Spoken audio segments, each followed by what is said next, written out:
मराठा आरक्षणासाठी लढा देणाऱ्या मनोज जरांगे यांच्या शांतता रॅलीतील दुसऱ्या टप्प्याला आजपासून सुरुवात होते। आज सोलापुरात या शांतता रॅलीची सुरुवात होणार आहे। नाशिकमध्ये यात्रेची सांगता होणार आहे। सोलापुरात होणाऱ्या या शांतता रॅलीमुळे शहरातील शाळा महाविद्यालयांना सुट्टी देण्यात आली आहे। आरक्षणाची गरज नाही असं केलेलं चुकीचं वक्तव्य मागे घ्यावं असं आवाहन रामदास आठवले यांनी राज ठाकरेंना केले। आरक्षणाच्या विरोधात घेतलेली भूमिका राज ठाकरेंनी बदलावी असंही आठवले म्हणाले।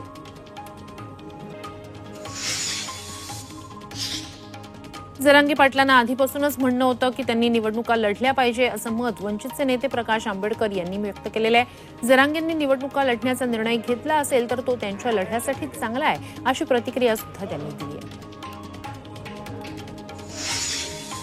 मनोज जरांगे ओबीसीतून आरक्षणाची जी मागणी करतायत ती मागणी महाविकास आघाडीनं जाहीरनाम्यात टाकावी असं चॅलेंज भाजप नेते रावसाहेब दानवे यांनी दिलंय। त्यासोबतच जरांगे पाटलांनी खुशाल उमेदवार उभे करावे, त्यांना अधिकार आहे असंही जालन्यातील पत्रकार परिषदेत दानवेंनी जरांगेंना चॅलेंज केलंय।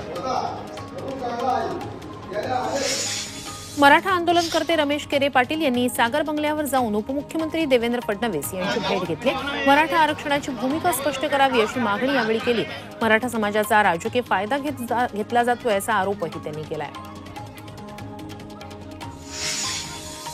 जालन्यातील भोकरदनमध्ये मराठा आंदोलक आक्रमक झाले। जरांगेंच्या विरोधात वक्तव्य करणाऱ्या मराठा नेत्यांविरोधात मराठा आंदोलकांनी आंदोलन केलं। यावेळी मराठा आंदोलकांनी नारायण राणे, नितेश राणे, प्रवीण दरेकर आणि अनिल बोंडे यांच्या फोटोला जोडे मारत त्यांचा जाहीर निषेध नोंदवला।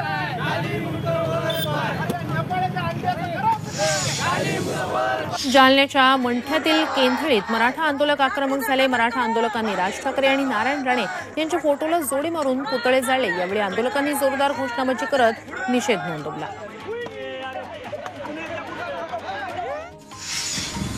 भाजपचे माजी मंत्री बाळा भेगडे यांना धमकावणाऱ्या मराठा मोर्चाच्या विनोद पोखरकर यांच्यावर अदखलपात्र गुन्हा दाखल करण्यात आलाय।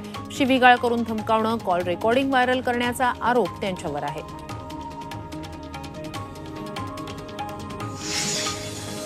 राष्ट्रवादी काँग्रेस शरदचंद्र पवार पक्षानं विधानसभेच्या दृष्टीनं कंबर कसले। 288 विधानसभा मतदारसंघांमध्ये 288 समन्वयक नेमण्यात आले। लोकसभा निवडणुकीच्या वेळेची रणनीती विधानसभा निवडणुकीत वापरण्यात येणार असल्याची माहिती मिळते। अजित पवार सर्वात मोठे गद्दार आहेत अशी टीका जितेंद्र आव्हाड यांनी केली आहे। ज्यांनी भाजपसोबत हातमिळवणी केली ते सर्वात मोठे गद्दार आहेत असं त्यांनी म्हटलेलं आहे। मुंबईमध्ये वाढदिवसानिमित्तानं आयोजित केलेल्या कार्यक्रमात आव्हाडांनी हे वक्तव्य केलंय। आगामी विधानसभा निवडणुकीत काँग्रेसच्या 5 आमदारांचा पत्ता कट होण्याची शक्यता आहे। सूत्रांकडून ही माहिती मिळाली आहे। विधान परिषदेत विरोधात वोटिंग करणाऱ्या आमदारांचा पत्ता कट होणार असल्याचं सूत्रांकडून समजतंय। काँग्रेस हायकमांडनं 5 आमदारांना तिकीट देऊ नका असे आदेश दिल्याची माहिती सूत्रांकडून मिळते। मनसेचे सचिव संदीप देशपांडे यांनी आदित्य ठाकरेंवर हल्लाबोल केला। आदित्य ठाकरेंनी मनसे सुपारी पक्ष आहे, 5 वर्षांनी झोपेतून उठलेत अशी टीका केली होती आणि त्यावर संदीप देशपांडे यांनी झोपी गेलेला जागा झाला या नाटकाचं नाव घेत एक वाक्य बोलायचं आणि पळून जायचं, पळपुटे आहेत असं प्रत्युत्तर दिलंय। छत्रपती संभाजीनगर जिल्ह्यातील 9 मतदारसंघांपैकी 4 मतदारसंघांमध्ये दुबार नाव असल्याची तक्रार करण्यात आली आहे, तर शहरातील 3 मतदारसंघांमध्ये 1 लाख दुबार नावं असल्याची तक्रार करण्यात येते। याची जिल्हाधिकारी कार्यालयानं गंभीर दखल घेतली आहे। लातूरचे माजी आमदार शिवाजीराव पाटील कव्हेकर यांनी मनसे अध्यक्ष राज ठाकरे यांची भेट घेतली आहे। कव्हेकर हे भाजपचे किसान मोर्चाचे गोवा आणि गुजरातचे प्रभारी आहेत। लातूर विधानसभा निवडणुकीत लढण्यास ते इच्छुक आहेत। या भेटीमुळे राजकीय वर्तुळात चर्चेला उधाण आलंय। अजित पवारांच्या राष्ट्रवादीचे मंत्री अनिल पाटील यांनी पुन्हा आमदार होण्याची इच्छा व्यक्त केली आहे। जळगावच्या अंमळनेरमध्ये भूमिपूजन सोहळ्यादरम्यान मंत्री चंद्रकांत पाटील यांच्या समोरच त्यांनी पुन्हा आमदार होण्याची इच्छा व्यक्त केली। माजी खासदार नवनीत राणांच्या विरोधात आनंदराव अडसूळ क्युरेटिव्ह पिटिशन दाखल करणार आहेत। शिवसेनेचे माजी खासदार अडसूळ यांना राज्यपाल पद न दिल्यानं ते नाराज आहेत। त्यामुळे आनंदराव अडसूळ पुन्हा नवनीत राणा यांच्या विरोधात आक्रमक झालेत। बुलढाणा जिल्ह्यातील सिंदखेड राजा मतदारसंघात काका आणि पुतणीत लढत पाहायला मिळण्याची शक्यता आहे। अजित पवार गटाचे राजेंद्र शिंगणे यांची पुतणी गायत्री शिंगणे ही काकांविरोधात मैदानात उतरली आहे। माघार घेऊन पाठिंबा द्या असं आवाहन तिनं राजेंद्र शिंगणे यांना केलंय.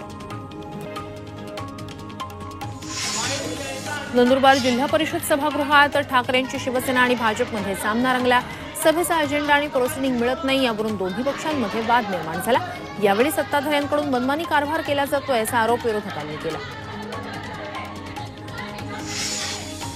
दिल्ली दौऱ्यावर गेलेल्या उद्धव ठाकरेंवर शिवसेना शिंदे गटानं व्यंगचित्रातून टीकास्त्र सोडलंय. महाराष्ट्रात ऐत खाऊ मुजोरी, दिल्लीत लाचार मुजरेगिरी, मदत सोडून दिल्लीला मुजरा असे फटकारे व्यंगचित्रातून काढण्यात आले.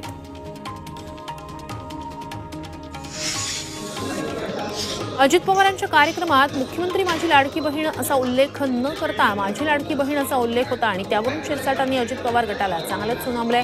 काही कार्यकर्त्यांना मुख्यमंत्री हा शब्द आवडत नसावा असं ते म्हणाले.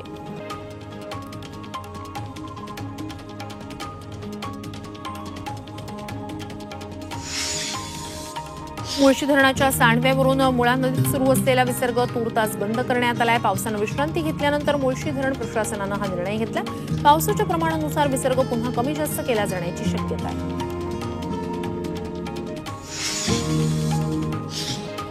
मावळमधील पवना धरणाचा पाणीसाठा 93.64% पोहोचलाय. त्यामुळे पवना धरणातील पाण्याचा विसर्ग थांबवण्यात आलेला आहे. धरण 93.64% इतकं भरल्यानं मावळ आणि पिंपरी चिंचवडकरांची वर्षभराची पाण्याची चिंता मिटली आहे.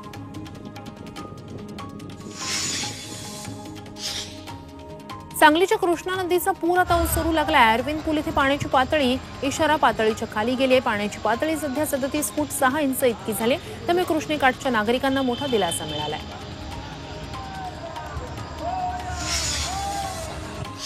भीमा नदीला आलेल्या पुरामुळे सखल भागातील 500 रहिवाशांना काही मठांमध्ये स्थलांतरित करण्यात आलं. मंदिर समितीचे अध्यक्ष गहिनीनाथ महाराज औसेकर यांनी यासाठी पुढाकार घेतला.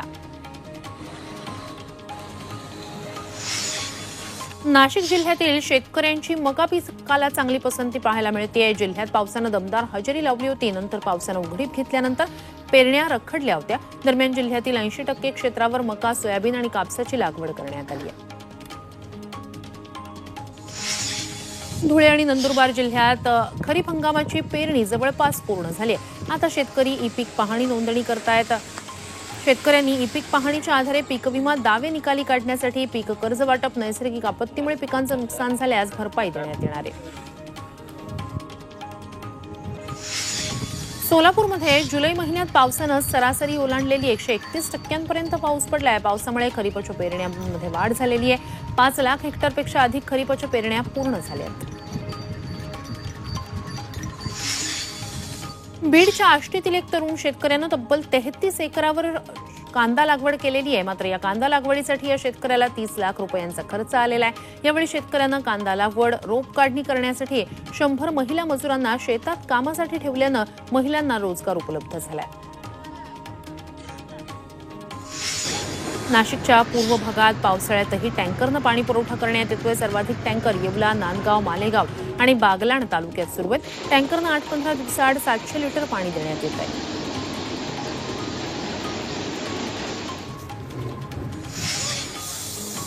अकोल्यातील कुरणखेड जवळ काही दिवसांपूर्वी डिझेलचा टँकर उलटला होता. तो रस्त्याच्या कडेला उभा होता. आज अचानक त्यानं पेट घेतला. सुदैवाने यात कोणतीही जीवितहानी झाली नाहीये.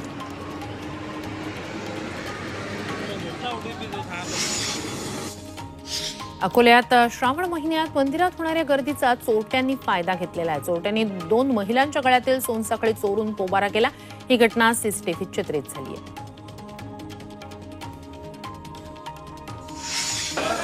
तुळजाभवानी मंदिरातील दानपेटी घोटाळ्याप्रकरणी आरोपीवर गुन्हे नोंद न केल्यानं उच्च न्यायालयानं धाराशिवचे जिल्हाधिकारी सचिन ओंबासे आणि राज्याच्या मुख्य सचिव सुजाता सौनिक यांना नोटीस बजावली. न्यायालयाचा अवमान केल्याप्रकरणीची नोटीस बजावण्यात आली. 2 सप्टेंबर पूर्वी म्हणणं सादर करण्याचे आदेश न्यायालयाने दिले.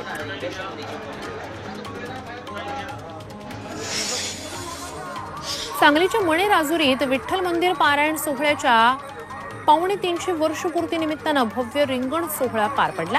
श्री गुरु भानुदास ढवळीकर महाराज यांच्या उपस्थितीत सोहळा संपन्न झाला. यावेळी टाळ मृदंगाचा गजर आणि विठुनामाच्या जयघोषात परिसर दुमदुमून गेला.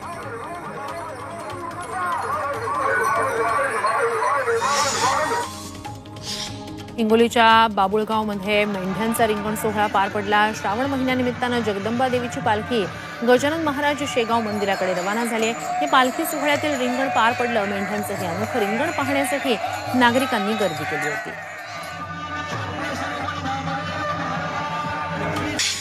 दंगलगल विनेश फोगाटनं इतिहास रचलाय। 50 किलो फ्रीस्टाईलची फायनल विनेश फोगाटनं गाठली आहे। ऑलिम्पिकच्या इतिहासात कुस्तीची फायनल गाठणारी विनेश ही पहिली महिला पैलवान ठरली आहे। उपांत्य फेरीत दिनेश फोगाटनं क्युबाच्या गुझमन लोपेजचा पराभव केला।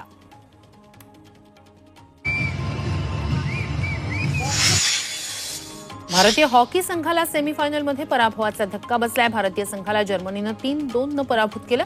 जर्मनीनं दुसऱ्या आणि चौथ्या क्वार्टरमध्ये भारतीय संघाविरोधात आक्रमक खेळ केला। यामुळे भारताला 3-2 अशा गोलनं पराभव स्वीकारावा लागला। भारत आणि स्पेन यांच्यात उद्या ब्रॉन्झ मेडलसाठी मॅच होणार आहे। आज भारत आणि श्रीलंका यांच्यात अंतिम वनडे सामना रंगणार आहे। टीम इंडिया हा सामना जिंकून मालिकेत बरोबरी साधण्याचा प्रयत्न करणार आहे। सध्या भारतीय संघ मालिकेत 1-0 पिछाडीवर आहे। मध्य रेल्वेच्या वासिंद स्थानकाच्या फलाटावरच्या छताला गळती लागली आहे। त्यामुळे प्रवाशांना प्रचंड मनस्ताप सहन करावा लागतोय। लवकरात लवकर रेल्वे प्रशासनानं रेल्वे स्थानकातील गळती रोखण्यासाठी उपाययोजना करावी अशी मागणी प्रवाशांनी केली आहे। पालघरमध्ये डहाणूच्या सोनाळे खुबरोड पाड्यात स्मशानभूमी नसल्यानं चितेवर प्लॅस्टिक पकडून अंत्यसंस्कार करण्यात आले। अंत्यसंस्कार सुरू असतानाच पाऊस सुरू झाल्यानं प्लॅस्टिक खालीच अंत्यसंस्कार करण्याची वेळ आली। गेल्या 5 वर्षापासून सायन हॉस्पिटलमध्ये जागतिक स्तनपान सप्ताह साजरा केला जातो। यात हॉस्पिटलमधील मातृदुग्ध पेढीद्वारे आतापर्यंत 10,000 पेक्षा जास्त बालकांना जीवदान देण्यात आले। विशेष म्हणजे 43,000 पेक्षा जास्त मातांनी आपलं स्वतःचं दूध या पेढीला दान केलं।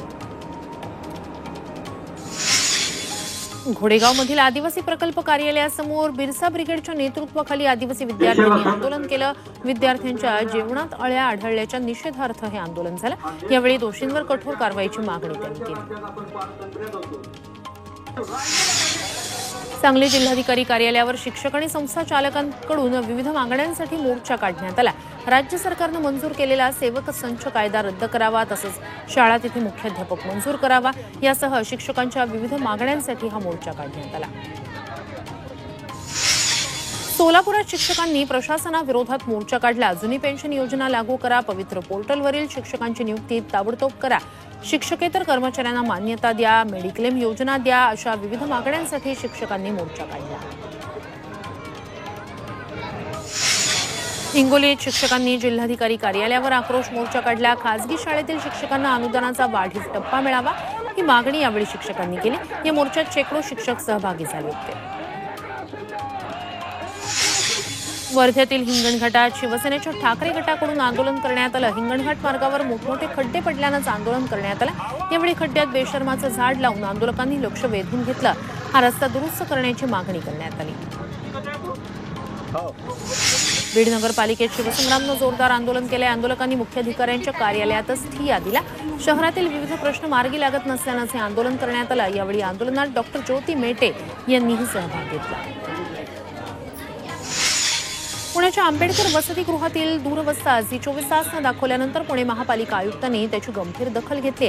पुणे महापालिका आयुक्त डॉक्टर राजेंद्र भोसले यांनी महाराष्ट्र नवनिर्माण विद्यार्थी सेनेच्या शिष्टमंडळासोबत विद्यार्थ्यांची भेट घेतली। त्यांच्याशी तब्बल तासभर संवाद साधला। पुण्यात मुख्यमंत्र्यांविरोधात स्थानिक महिलांनी आंदोलन केलं। डेक्कन फुलाची वाडी परिसराला पूरसदृश परिस्थितीचा मोठ्या प्रमाणात फटका बसलाय। मात्र तरीही या भागात कोणीही पाहणी किंवा मदतीसाठी आलं नाहीये, त्यामुळेच महिला आक्रमक झाल्यात।